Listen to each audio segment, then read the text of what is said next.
በሊቢያ አስቸኳይ የሆነ መረጃ ደርሶናል ለኢትዮጵያን እንድረስ በመት በረሃ በጣም ያለቅና እንገኛለን እንደምትመለከቱ ሁላችሁ እኛ እዚህ ጋር ያለነው ሁላችን በቃ 4 አመት 5 አመት የተሰቃየነ መክዘነ ግን ከመክዘን ስቃይ በበላይ ከዚህ ፖሊስ ሰባይ የተሰቃየን እንገኛለን ከ250 በበላይ የነበረና ሰዎች አሁን ግን 100 ምናምን ሰዎች ነው የምንገኝ ጥቁር ጉንዳን ፓስተር ዮናታን ጥቁር ጉንዳን ከያዘ አይለቅም ከለቀቀም እሾኩን እዛው ተቶርም ይነቅ ከቅዱስ ሲኖዶስ መግለጫ ተሰጠ ታግደው የነበሩ አምስቱ መነኮሳት ማለትም አባ ተስፋ ማርያም ይደጎ አባ ወልደ ሩፋኤል ገብረ ጻድቅ አባ ገብረ እግዚአብሔር ተስፋዬ አባ ኃይለ ገብርኤል ሞላልኝና አባ ወልደ ማርያም ወልደ ሳሙኤል እነዚህ አባቶች በገዳሙ አስተዳደር የተፈጠረውን አለመግባባት አስመልክቶ በእነዚህ በአምስቱና በገዳሙ አስተዳደር የተፈጠረውን አለመግባባት አስመልክቶ በቋሚ ሲኖዶስ በተሰየመው ኮሚቴ ባቀረበው መግለጫ ወይም ጥናት መሰረት አንደኛ ያው ከላይ በስም የተጠቀሱት መነኮሳት አምስቱ ማለት ነው 6 አመት ሙሉ ያለ ሰርከ ህብስት በችግር ላይ መቆየታቸው እንደ በቂ ቅጣት ወይም እንደ በቂ ቅኖና ተቆጥሮ የጽሁፍ ማስጠንቀቂያ ተሰጥቷቸው ወደ ምድብ አገልግሎታቸው እንዲመለሱና የገዳሙን መተዳደሪያ ደንብ አክብረው እንዲኖሩ ይሄንንም ደግሞ ወደፊት በመላተ ጉባኤ በሚሰየሙት ወይም በሚመደቡት ብፁዕ ሊቀ ጳጳስ ይሄ እንዲወሰን ወይም እንዲያስፈጽሙ የቅዱስ ሲኖዶስ መላተ ጉባኤ ወስኗል። የተወዳችሁ ቤተሰቦቻችን ኦርቶዶክሳውያን የዛሬ መረጃዎቻችን እጅግ ጥብቅና አስቸኳይ ናቸው። በተለይ በሊቢያ ላሉ ኢትዮጵያን እንድንደርስ ከፍተኛው ጥሪ ቀርቦልናል። ሁላችሁም ይሄንን መረጃ ላይክ በማድረግ ጀምሩ። በሊቢያ ላሉት እንድረስላችሁ ያላችሁ ጻፉልን። በቀጥታ ወደ ቪዲዮዎቹ እናምራለን። ሁላችሁም ላይክ አድርጉ። በስመ አብ ወወልድ ወመንፈስ ቅዱስ አሐዱ አምላክ አሜን። የፍጥረታት ሁሉ አባት የሰማይና የምድር አስገኚ አጋዕዝተ ዓለም ቅድስት ሥላሴ ክብር ምስጋና ይድረሰው። እማምላክ ወላዲተ አምላክ አቁራይተ ማት ሰአሊተ ምሕረት ቤዛዊተ ዓለም ድንግል ማርያም ውዳሴ ክብር ይድረሳት። ቅዱሳን እንደየማዕረግና ክብራቸው ምስጋና ይድረሳቸው። እንዴት አላችሁ? እንዴት ቆያችሁ? እንዴት ሰነበታችሁ? ቤተሰቦቻችን ሰላም እግዚአብሔር ባላችሁበት ቦታ ሁሉ ይብዛ። ክርስቶስ ተንሥአ እሙታን አሰሮ ለሰይጣን ሰላም ኮነ። የክርስቶስ ሰላምና ጸጋ ከሁላችሁ ጋር ይሁን። የተወዳችሁ ኢትዮጵያውያን፣ ኤርትራውያን፣ ኦርቶዶክሳውያን ድምጽ ምሰሙላችሁ ዛሬ እጅግ ጥብቅ አስቸኳይ የሆነ መረጃ ይዤ መጥቻለሁ። በቲክቶክም ሰርተናል፣ በዩቲዩብም ወደ እናንተ ልናቀርብ ተገደናል። ምክንያቱ ደግሞ በሊቢያ ያሉ ኢትዮጵያውያን ስደተኞች የድረሱልን ጩኸታቸውን እያሰሙ ይገኛሉ። ሁላችሁም በሊቢያ ላሉት እንድረስ እያላችሁ ጻፉም። እሱ ብቻ ሳይሆን ይህንን መረጃ ደግሞ ላይክ አድርጉም። ሁላችሁም በተለይ ይህንን ኢትዮጵያዊነት የሚገዳችሁ ሰባዊነት የሚያሳስባችሁ ካላችሁ ከ200ና ከዛ በላይ የሚሆኑት በራብ የተነሳ የሞቱ አሁን 100 ምናምን የቀሩት እኛም መሞቻችንን ቀን እየጠበቅን ነው። ለኢትዮጵያ መንግስት ይደርስ ዘንድ ይህንን መረጃ አዳርሱ ብሏል። ቪዲዮ ላሳያችሁ። ኢትዮጵያን የተረባረቡ ይገኛሉ። እናንተም ላይክ አድርጉ፣ መረጃውን አዳርሱ። ሁለት ተከታታይ ቪዲዮችን አሳያችሁና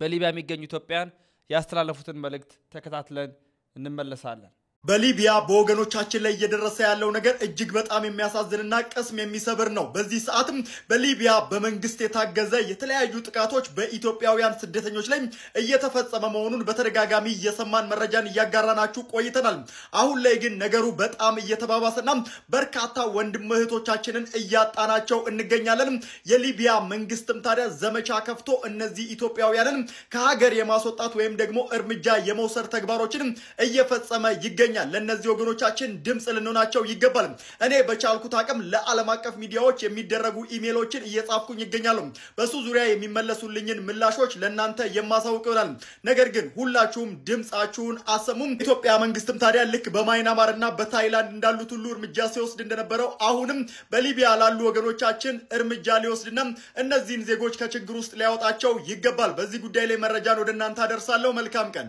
ወገን ሊሞቱብን ነው ልናጣቸው ነው በመድሃኔ ዓለም በማርያም ይያቻዋለሁ ሙሉ ተመልከቱልኝ በመድሃኔ ዓለም ይያቻዋለሁ በሊቢያ 18 ቀን ብቻ ነው የቀራቸው ከዛ በኋላ ልናጣቸው ነው ቤተሰቦች ሁሉም ቲክቶከር ከማስተር አብነት ጀምሮ መልክተኛው ቲክቶከር የተባለ በጠቅላላ ለሊቢያ እህት ወንድሞቻችን ድምጹ ናቸው በኋላ ከሞቱ በኋላ ዜና ላይ ማለቃቀስ ጥቅም የለውም ሁሉም ሰው ሼር ያርግልኝ ሁሉም ቲክቶከር ፌመስ ትንሽ ትልቅ ሳይቀር ናቸው ሊሞቱብን ነው እንደምትመለከቱት እኛ ስደተኞች ነን ሁላችን እዚህ ኢትዮጵያውያን እና ከዚህ ከታሰርና ብዙ አመታት ያሳለፍነ ሰዎች አለና ግን በነገር ፖሊስ ጣቢያ ከምንታሰር 5 ወራችን እያደረግነ ነው ምንም መፍትሄ የለን በረሃብና በሞት በጥማት እየተቀጣን እንገኛለን አይወም የሚባል ድርጅት መጥቶ ወደ ሀገራችን መልሳችኋል ብሎ ፕሮሰስ ጀምሮልን ነበር ነገር ግን ፕሮሰሱ ከጨረሰ በኋላ ወደ ኋላ ተመለሰና ተወን እና እኛ ህዝብ በሞት በረሃብ በጥም እያለቅን እንገኛለን እንደምትመለከቱት ሁላችሁ እኛ እዚህ ጋር ያለነው ሁላችን በቃ 4 አመት 5 አመት የተሰቃየነ መክዘነን ግን ከመክዘን ስቃይ በበላይ ከዚህ ፖሊስ ጣቢያ የተሰቃየን እንገኛለን ከ250 በበላይ የነበርነ ሰዎች አሁን ግን 100 ምናምን ሰዎች ነው የምንገኝ ሁላችን ሙተናል የቀረነው እነዚህ ነን ከ250 ሰው የቀረን እነዚህ 130 ብንሆን ነው እና አባካችሁ የምትመለከቱት ሁላችሁ በምትችሉት በተቻላችሁ አቅም እንድትረዱን ለምናችኋለን በምትችሉት እንድትረዱን ለምናችኋለን በቃኛ እዚህ በየቀኑ እየሞትና እንገኛለን አሁንም ነገም ብሞት ነው ሁሌም ማንንም የሚመለከተን የለ ከ48 ሰዓት ምናላት አንዲት ጊዜና እሷ ደግሞ አንዲት ጭባጥ ሆናል ለዛውም ፓስታ ወይም ደግሞ ባቄላና ምትሆነው እና ባካችሁ እኛ በቃ እዚህ የገባ ነው እኛ መፍትሄ ነበር የተባልነው መጀመሪያ ሀገራችሁ መለሳላችሁ ነበር የተባልነው እና መንግስታችሁ አይቀበላችሁም ይያሉ ለኛ ሌላ ምክንያት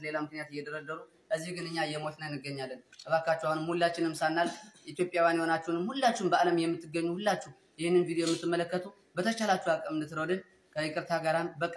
በእግዚአብሔር በፈጣሪያችን ስም እንለምናችኋለን ሞት እየሞትና ነው በሚሞተው ሰው ለሰው ስትሉ እኛ እንድትረዱን በሰው ስም እንጠይቃለን السلام عليكم ورحمة الله وبركاته أو يدسلي سلي هيبان فرحني معناته ليبيا نكو ليبيا لا معناته ليبيا كا سبحيا كتملا الدنيا معناته حسب حاجة وهو كي نكو معناته هنا كي نمتين كفناتك وناس هنيه وناس هنيه معناته أكون نمتين هنيه وما تعذر وتنكي أفرب ولا كون نمتين أفرب ولا تكثر وما تكويا بولكي معناته مرة راعيها أنتو قدمتني معناته رابطين معاذ وتنكي راح تمخمل تكثر نمي رابطين معناته ومتا مفن عتيتن رعتني نمي هي لتنين حيل الله وتنكي معناته ربطوا تنمي معناته عاقوبة تنميتان هو عادي معناته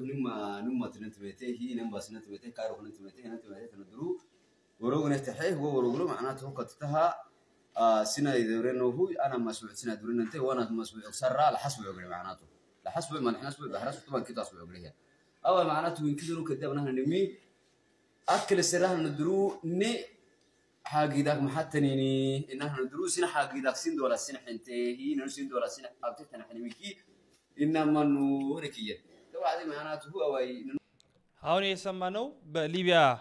ያሉት ኢትዮጵያውያን ናቸው ከ250 በላይ ነበሩ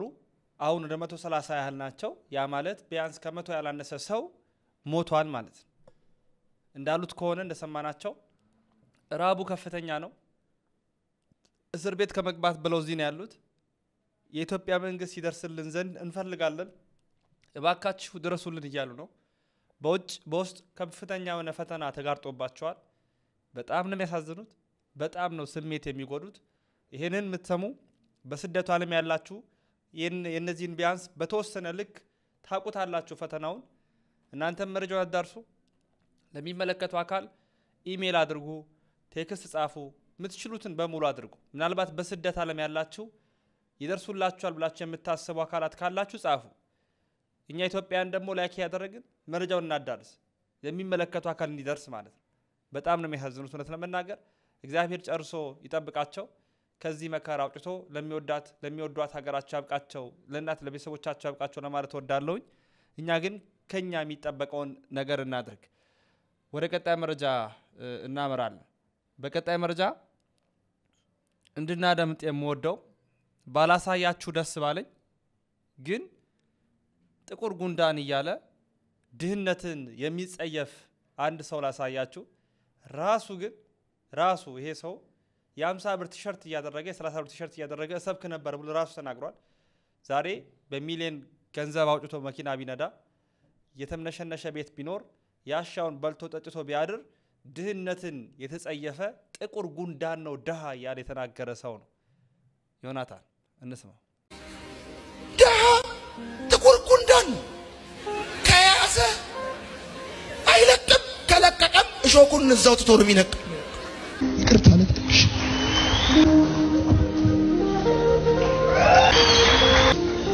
እኔ እዚህ ጋር እንድቆም አንቺ እዛ ጭስ ውስጥ ስለቆምሽ አመሰግናለሁ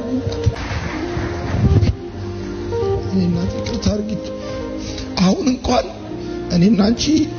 አሁን እንኳን በዚህ ሰዓት ሳቅፍሽ ጠረናችን በጣም ልዩነት አለው እኔ በጣም ቆንጆ ሽቶ ተቀብቻለሁ አንቺ ጭስ ትቻለሽ ወድሻለሁ እኔና ይቅርታ አድርጊልኝና አንድ ጊዜ የሆነ ቦታ ላገለግል ሄድኩ የ50 ብር ሹራብ ነው ያረኩት ይገርማል ብትማር እስከ 3 ዲግሪ ነው ብትበላ ክትፎ ነው ብትነዳ መኪና ነው ብትለብስ ሱፍ ነው ብትሄድ አሜሪካ ነው ከዚህ በላይ ምንም አታመጣም ወዳጆች የዚህ ዓለም ነገር እንደ ጨው ውሃ ነው በጠጣችሁት ቁጥር ሌላ ያስጠማችሁ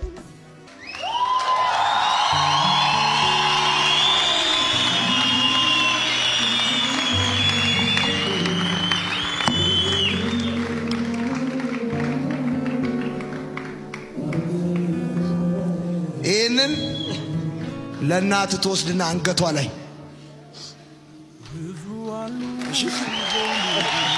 በሀብት አይደለም መኖር በዝና በክብር አይደለም መኖር በእግዚአብሔር ነው ሰው ያለ ምክንያት ዳያውን ብራዘር ሰው ያለ ምክንያት ዳያውን ምነግራል ሁላችንም ራቁታችን የመጣን ሰው ያለ ምክንያት ዳያ አይሆን የሆነ ጉዳይ ወይ አመሉ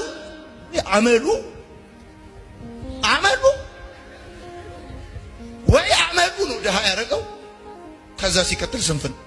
መጥፎ ነገር በመልካም ሰዎች ላይ የሚደርሰው መከራና ስቃይ የመልካም ሰዎች ቋሚ መገለጫና የተለመደ መታወቂያ ስለሆነ ነው አህመድን የኢትዮጵያ ጠቅላይ ሚኒስትር ወደዚህ እጋብዛለሁ አመሰግናለሁ ለቃቃሚ አልሰማችሁም ያልኩት ለቃቃሚ ተው ረፍ የጠገባችሁ ጴንጤዎች ረፍ አሁን ይሄንን ያሳየዋችሁ ሀብታም ሆኖ ደሃን ጥቁር ጉንዳን ነው ያለ ሲናገር የነበረ ሰው ነው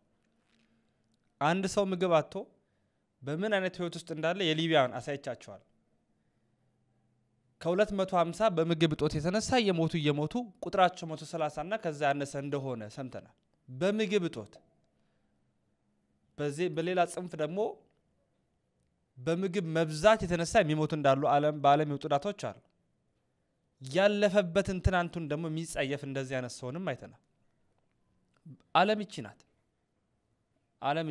ይቺ ቤተክርስቲያን ኦርቶዶክስ ተዋሕዶ ቤተክርስቲያናችን በስደት ዓለም ላሉቱ ቀን ከሌት ትጸልያለች በትምህርተ ህቡዓት ሥርዓተ ቅዳሴ ሲጀምር በስደቱ ዓለም ላሉቱ ለሰማይ ለምድር ለእያንዳንዱ ለአራዊት እንስሳት እንኳን ሳይቀር ውሃ ውስጥ ላሉት ሁሉ ሳይቀር ለነገስታት እንኳን ለመኳንንት ሹማምንት እንኳን ሳይቀር ለሃይማኖት አባት ለመሪዎች በአጠቃላይ በግዞት በስደት በጭንቀት በመም በሆስፒታል አልጋ በግብርና ሙያ ላሉት ሁሉ ሳይቀር ይቺ ቤተክርስቲያን ትጸልያለች ዛሬም በሊቢያ ለሚገኙ ኢትዮጵያን ድምጽ እንሁን ስንል ሃይማኖት አይተን ዘር አይተን ብሔር ቀለም አይተን የመጡበትን አኗኗር አይተን ወይም የመጥፎ ትናንታቸውን አይተን አይደለም ኢትዮጵያዊነት ስለሚገደን ሰዋዊነት ስለሚያሳስበን ድምጽ እንላለን ትናንትን የሚጸየፍ የእውነቴን ነገ መውደቅ እሱ ነው የሚሆነው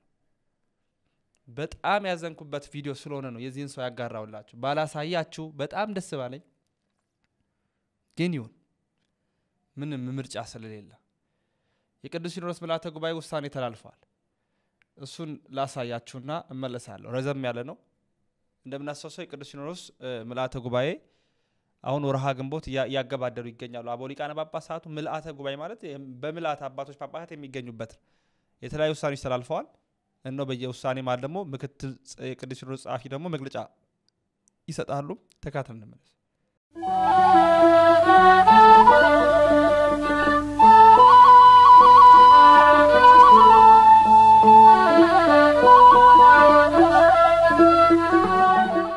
በስመ አብ ወወልድ ወመንፈስ ቅዱስ አሐዱ አምላክ ክርስቶስ ተንሥአ እሙታን በአብይ ኃይሎ ስልጣን አሰሮ ለሰይጣን አጋዞ ለአዳም ሰላም እሚዜሰ ኮነ ፍሳው ሰላም። የተወደዳችሁና የተከበራችሁ የልዑል እግዚአብሔር ቤተሰቦች በመላው ዓለም የምትኖሩ ኦርቶዶክሳውያን ይህንን መንፈሳዊ መርሃ ግብር የምትከታተሉ በሙሉ እንደሚታወቀው ሁሉ ግንቦት 11 ሰኞ ማለት ከሰዓት በኋላና የጻድቁ አባታችን አቡነ ተክለ ሃይማኖትን በዓለ ንግስ ምክንያት በማድረግ ግንቦት 12 ቀን የቅዱስ ሲኖዶስ ምልዓተ ጉባኤ ስላልነበረ በዚህ ምክንያት ከዚህ ቀደም እናስተላልፍ የነበረውን የቅዱስ ሲኖዶስ ምልዓተ ጉባኤ በዚህ መልክ ነው ያላስተላለፍ ነው። አሁን ከዛ በመቀጠል የቅዱስ ሲኖዶስ ምልዓተ ጉባኤ ያሳለፋቸውን ውሳኔዎች ከዚህ እንደሚከተለው አቀርባለሁ። አገራዊ ሰላምና የቤተክርስቲያን አንድነትን በተመለከተ የቅዱስ ሲኖዶስ ምልዓተ ጉባኤ በስፋት ተነጋግሮ ያሳለፈውን ውሳኔ ለማስታወስ ሰላምና አንድነት ከሁሉም በፊት ቅድሚያ እንደሚሰጣቸው ያለ ሰላም ዘላቂ ህልውና የማይኖር መሆኑን ለሰው ልጆች ሁሉ ሰላም አንድነት ምትክ ለሌለው የሰውት ባላደራ የሆነው ቅዱስ ሲኖዶስ ዋናው ተልኮ ስለሆነ ያለ ማቋረጥ መጸለይ ጸሎተ ምህላ ማወጅ የሰላምና የአንድነትን ጥሪ ማስተላለፍ እንደተጠበቀው ሆኖ በሰላምና በአንድነት ጉዳይ ትኩረት አድርገው ውጤታማ ስራ የሚሰሩ ብፁዓን አበው ሊቃነ ጳጳሳትን መሰየም አስፈላጊ በመሆኑ ብፁዕ አቡነ ጎርጎርዮስ ሊቀ ጳጳስ፣ ብፁዕ አቡነ ዲዮስቆሮስ ሊቀ ጳጳስ፣ ብፁዕ አቡነ ሳዊሮስ ሊቀ ጳጳስ፣ ብፁዕ አቡነ ሪያቆስ ሊቀ ጳጳስ፣ ብፁዕ አቡነ ፊልጶስ ሊቀ ጳጳስ የሀገራዊ ሰላምና የቤተክርስቲያን አንድነት ኮሚቴ ሆነው እንዲሰሩ ከብፁዓን አበው ሊቃነ ጳጳሳት ጋር አብረው ደግሞ የሚሰሩ በማህበራዊ ህይወታቸው ተቀባይነታቸው በሙያቸውና በስነ ምግባራቸው በጥናት የሚያዘጋጁትና በስራ ልምዳቸው የታወቁ የቤተክርስቲያን ሊቃውንትና ባለሙያዎች በቋሚ ሲኖዶስ ተመርጠው በኮሚቴነት እንዲያገለግሉ ከዚህም ጋር በብፁዓን አበው ሊቃነ ጳጳሳት የሚመራው ሀገራዊ ሰላምና የቤተክርስቲያን አንድነት አብይ ኮሚቴ ሊያከናውናቸው የሚገባቸውን አብይ ጉዳዮች የቅዱስ ሲኖዶስ ምልዓተ ጉባኤ በትእዛዝ አስተላልፏል። ይኸውም በሀገራዊ ሰላምና በቤተክርስቲያን አንድነት ጉዳይ ከሀገሪቱ መንግስትና በሰላም ጉዳይ ከሚንቀሳቀሱ አካላት ጋር ግንኙነቶችን እንዲያጠናክሩ በጋራ መስራት የሚገባቸውን ጉዳዮች ተጠናክረው እንዲቀጥሉ ድልድይ በመሆን ማናገር የሚገባቸውን እንዲያናግሩ መልካም ግንኙነቶች እንዲቀጥሉና ችግሮች በየደረጃቸው እንዲፈቱ እንዲደረጉ ይህንን ትልቅ ተልእኮና ኃላፊነት ኮሚቴው እንዲሰራ ቅዱስ ሲኖዶስ አዟል። ከዚሁም ጋር በተያያዥነት ባለው መልኩ ዘላቂ ሰላምና ጽኑ አንድነትን ለመፍጠር በየቦታው ስለሚሰራጩ ጥላቻዎች ዜጎችን ረፍት የነሱ ህይወትን የነጠቁ አገር እያጠፋና ንብረት እያወደሙ ያሉ ግጭቶችና ጦርነቶች እንዲቆሙ የወደፊት ስጋቶችም እንዳይኖሩ የቤተክርስቲያን አንድነትና የመላውን ህዝብ ትስስር የሚጎዱ አሉታዊ ጉዳዮችን በጥናት ላይ የተመሰረቱ ወቅታዊ መረጃዎችን የሰላም ግንባታ ስልቶችንና የውይይት ነጥቦችን የመሳሰሉ ግንዛቤዎችን የቅዱስ ሲኖዶስ አባላት ባካተተ መልኩ ውይይት ምክክርና የግንዛቤ ማስጨበጣ ስልጠና የጥናትና ምርምር መድረኮች እንዲዘጋጁ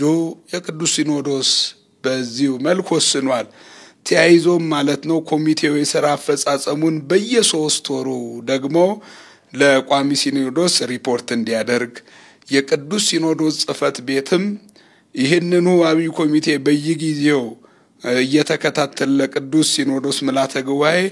ሪፖርት እንዲያደርግና ሌሎቹም ለአገራዊ ሰላምና ለቤተ ክርስቲያን አንድነት የሚጠቅሙ ነጥቦችን ማከናወንና መስራት እንደሚገባቸው በማሳሰብ ቅዱስ ሲኖዶስ ይህንን ትልቅ አደራ ለኮሚቴው ሰጥቷልና እነዚህ ነገሮች እንዲተገበሩ በስራ ላይ እንዲውሉ ቋሚ ሲኖዶስና የቅዱስ ሲኖዶስ ጽሕፈት ቤት ክትትል እንዲያደርግ ወስኗል። በመቀጠልም ደግሞ የቅድስት ሀገር ኢየሩሳሌም ገዳማትን በተመለከተ በሃና በለ የተቀመጡ ጉዳዮች ወይም አጀንዳዎች አሉ። በዚህም ጉዳይ ላይ የቅዱስ ሲኖዶስ በአጥኚ ኮሚቴው በቋሚ ሲኖዶስ የተሰየመው አጥኚ ኮሚቴ ያቀረበውን ጥናት ወደ ኋላ በእነዚህ ጉዳዮች ላይ የተደረጉትን ውሳኔዎች ከማድረግ ጉዳይ ተመልክቶ የሚከተለውን ውሳኔ ያሳልፏል። ወደ ቅድስት ሀገር ኢየሩሳሌም ገዳማት ለአገልግሎት የሚውሉትን መነኮሳትና መነኮሳያትን በአጠቃላይ የገዳሙን አስተዳደር እየተከተለው ባለው የአሰራር ክፍተት በሚመለከት ጉባኤው ቅድም እንዳልኳችሁ በስፋት ተነጋግሮ ውሳኔ ያሳልፏል። በዚህ ላይ ለቤተክርስቲያን ይበጃል በማለት ካሳለፋቸው ውሳኔዎች አንደኛው የኢየሩሳሌም ገዳም ሊቀ ጳጳስ ብፁዕ አቡነ ዕንባቆም ከኢየሩሳሌም እንዲዘዋወሩ ሆኖ ለቅድስት ሀገር ኢየሩሳሌም ገዳማት ብፁዕ ሊቀ ጳጳስ እንዲመደብ፣ በሁለተኛ ደረጃ የገዳማቱ አስተዳደር ጽሕፈት ቤት ያለፉትን ስህተቶች በማረም ከመንበረ ፓትርያርክ ጠቅላይ ቤተ ክህነት መዋቅራዊ አሰራር ተከትለው እንዲሰሩ መመሪያ እንዲተላለፍላቸው እንዲደረግ፣ በሶስተኛ የገዳማቱ መተዳደሪያ ደንብ ደግሞ ከቤተ ክርስቲያን ጋር በተገናዘበ ወይም በተናበበ የአገሪቱ ነባራዊ ሁኔታ ባገናዘበ የገዳሙን ችግር መፍታት የሚያስችል እንዲሁም ደግሞ የገዳማቱን ሁለንተናዊ የመንፈሳዊና ልማታዊ እድገትን በሚያረጋግጥ መልኩ ተሻሽሎ እንዲቀርብ አንደኛ ብፁዕ አቡነ ሳሙኤል ሊቀ ጳጳስ የልማትና የክርስቲያናዊ ተራድኦ ኮሚሽንና የቤቶችና ሕንጻዎች አስተዳደር ልማት ድርጅት የበላይ ኃላፊ ሊቀ ጳጳስ፣ ብፁዕ አቡነ መልከጼዴቅ የጉራጌ ሀገረ ስብከት ሊቀ ጳጳስ የሚመራ ደግሞ ከዚሁም ጋር ማለት ነው ከብፁዓን አባቶች ጋር በኢየሩሳሌም ገዳማትን በተመለከተ ጥናቱን ለቅዱስ ሲኖዶስ አቅርቦ ያጠናው ኮሚቴ ጋር በመሆን በሚገባ ጥናቱን አቅርበው ለጥቅምት 2018 ዓመተ ምህረት የቅዱስ ሲኖዶስ ምልዓተ ጉባኤ እንዲያቀርቡ ይደረግ በማለት የቅዱስ ሲኖዶስ ምልዓተ ጉባኤ ወስኗል ማለት ነው። ከዚሁ ጋር በተያያዘ መልኩ በዛው በኢየሩሳሌም ገዳም ለፊደል ላይ የተቀመጠው አጀንዳን በተመለከተ ደግሞ በቅድስት ሀገር ኢየሩሳሌም ገዳማት ታግደው የነበሩ 5 መነኮሳት ማለትም አባ ተስፋ ማርያም ይደጎ፣ አባ ወልደ ሩፋኤል ገብረ ጻድቅ፣ አባ ገብረ እግዚአብሔር ተስፋዬ፣ አባ ኃይለ ገብርኤል ሞላልኝና አባ ወልደ ማርያም ወልደ ሳሙኤል እነዚህ አባቶች በገዳሙ አስተዳደር የተፈጠረውን አለመግባባት አስመልክቶ በእነዚህ በአምስቱና በገዳሙ አስተዳደር የተፈጠረውን አለመግባባት አስመልክቶ በቋሚ ሲኖዶስ በተሰየመው አሁን ኮሚቴ ባቀረበው መግለጫ ወይም ጥናት መሰረት አንደኛ ያው ከላይ በስም የተጠቀሱት መነኮሳት 5 ማለት ነው 6 ዓመት ሙሉ ያለ ሰርከ ህብስት በችግር ላይ መቆየታቸው እንደ በቂ ቅጣት ወይም እንደ በቂ ቅኖና ተቆጥሮ የጽሁፍ ማስጠንቀቂያ ተሰጥቷቸው ወደ ምድብ አገልግሎታቸው እንዲመለሱና የገዳሙን መተዳደሪያ ደንብ አክብረው እንዲኖሩ ይሄንንም ደግሞ ወደፊት በምልዓተ ጉባኤ በሚሰየሙት ወይም በሚመደቡት ብፁዕ ሊቀ ጳጳስ ይሄ እንዲወሰን ወይም እንዲያስፈጽሙ የቅዱስ ሲኖዶስ ምልዓተ ጉባኤ ወስኗል። ከዚሁም ጋር ለገዳሙ አስተዳደር በብፁዕ ቅዱስ አባታችን የሚተላለፈውን አባታዊ መመሪያ አክብሮ እንዲቀጥል ያለምንም ቅድመ ሁኔታ ከቅዱስነታቸው የሚተላለፈውን አባታዊ መመሪያ ተቀብሎ በስራ ላይ በተግባር እንዲያውል ጥብቅ መመሪያ እንዲተላለፍ ወስኗል ማለት ነው። ከዚሁም ጋር በሶስተኛው ለችግሩ ምክንያት የሆነው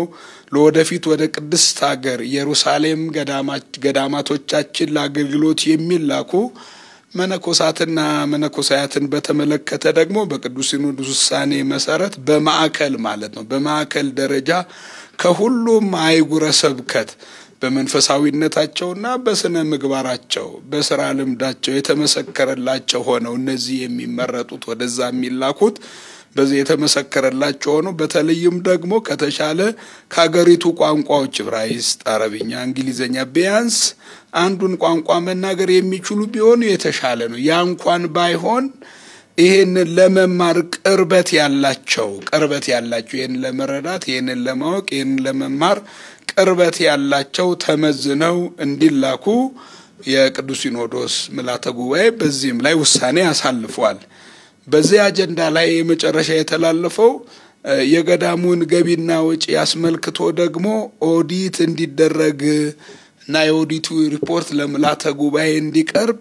የቅዱስ ሲኖዶስ ውሳኔ በዚህ አጀንዳ ላይ ያሳለፈው ውሳኔ ይሄንን ነው የሚመስለው። ሌላው በመቀጠል ደግሞ በቅዱስ ሲኖዶስ ውሳኔ ምልዓተ ጉባኤ ውሳኔ ያገኘው ሌላው አጀንዳ ብፁዕ አቡነ ሩፋኤል ሊቀ ጳጳስ በዚህ በወለጋ ባሉ ዞኖች ይልቁንም ደግሞ በቄለም ወለጋ ሀገረ ስብከት የነበረውን የመዋቅር ጥሰት እንደው ከተመደቡ ወዲህ ያለውን የጸጥታ ችግር ባላቸው አባታዊ ጥባት ራሳቸውን አሳልፈው በመስጠትና የወቅቱን ነባራዊ ሁኔታ ተቋቁመው የተቋረጠውን መዋቅር እንደ አዲስ እንዲቀጥልና ማዕከላዊነቱ ተጠብቆ እንዲቀጥል ላደረጉት ሐዋርያዊ አገልግሎት ጉባኤው ለብፁዕነታቸው ታላቅ ምስጋና አቅርቧል። ከዚህም ጋር ለብፁዕ አባታችን ይሄንን ታላቅ ምስጋና ያቀረበው የቅዱስ ሲኖዶስ ምልዓተ ጉባኤ በቄለም ወለጋ ሀገረ ስብከት ይሄ የተጀመሩትን ሐዋርያ አገልግሎት ለማጠናከር የበለጠ መዋቅራዊ አንድነቱ ተጠብቆ እንዲቀጥል በማሰብ ከመንበረ ፓትርያርክ ጠቅላይ ቤተ ክህነት 2,500,000 ከአዲስ አበባ ሀገረ ስብከት 2,500,000 በድምሩ 5 ሚሊዮን ለቄለም ወለጋ ሀገረ ስብከት በድጎማ እንዲሰጠው የቅዱስ ሲኖዶስ ምልዓተ ጉባኤ ወስኗል። በመቀጠል የተደረገው ውሳኔ አጀንዳ ደግሞ የራያ 6ቱ ወረዳ ሀገረ ስብከት ይሁንልን ጥያቄ በተመለከተ ነው። በዚህ ጉዳይ ላይ የራያ 6ቱ ወረዳዎች የማዕከላዊ አንድነትን ጠብቀው በአስተባባሪ ጽሕፈት ቤት ደረጃ ሕገ ቤተ ክርስቲያንና የቃለ ዓዋዲውን መመሪያ አስከብረው ሲያገለግሉና ሲገለገሉ መቆየታቸው ይሄ የሚያስመሰግናቸው በመሆኑ አሁን ደግሞ ለቅዱስ ሲኖዶስ ምልዓተ ጉባኤ ያቀረቡት ሀገረ ስብከት ይሁንልኝ ጥያቄ በእነሱ ብቻ አይደለም በብፁዕ አቡነ ዲዮስቆሮስ ሊቀ ጳጳስም የታመነበት ስለሆነ በዚህ መልክ የቀረበ ስለሆነ ይህ ሀገረ ስብከት ይሁንልን የተባለው ጥያቄ በቅዱስ ሲኖዶስ ምልዓተ ጉባኤ ተቀባይነት አግኝቶ የራያ ሀገረ ስብከት ጽሕፈት ቤት በሚል ስያሜ እየተጠራ አገልግሎቱ እንዲቀጥል የመንበረ ጵጵስና ጽሕፈት ቤት መቀመጫው አላማጣ ከተማ እንዲሆን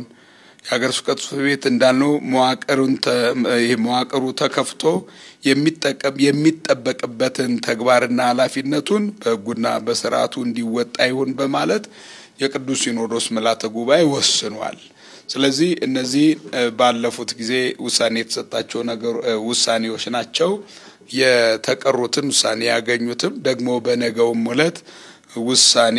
የሚሰጣቸውን ጉዳዮች በሚቀጥለው በነገው ዕለት እናቀርባለን። አምላካችን ቅዱስ እግዚአብሔር በምሕረቱና በይቅርታው ብዛት ጉባኤያችንን በሰላም ያስፈጽመን። ወስብሐት ለእግዚአብሔር። የተወዳጁ ሰዎቻችን ረዘም ያለ ደቂቃ ወደ 15 ያለ ደቂቃ የቅዱስ ሲኖዶስ ምልዓተ ጉባኤ ውሳኔዎችን የተካተል ነው። የዛሬ መረጃዎቻችን ይህን ይመስላሉ። ለመላው ዓለም እንዲዳረስ ላይክና ሼር ማድረጋችሁ እንዳይዘነጋ ተሰናበትኩኝ። ሰናይ ቆይታ ይሁንላችሁ። ክብር ምስጋና ለአብ፣ ክብር ምስጋና ለወልድ፣ ክብር ምስጋና ይሁን ለመንፈስ ቅዱስ አንድ አምላክ አሜን።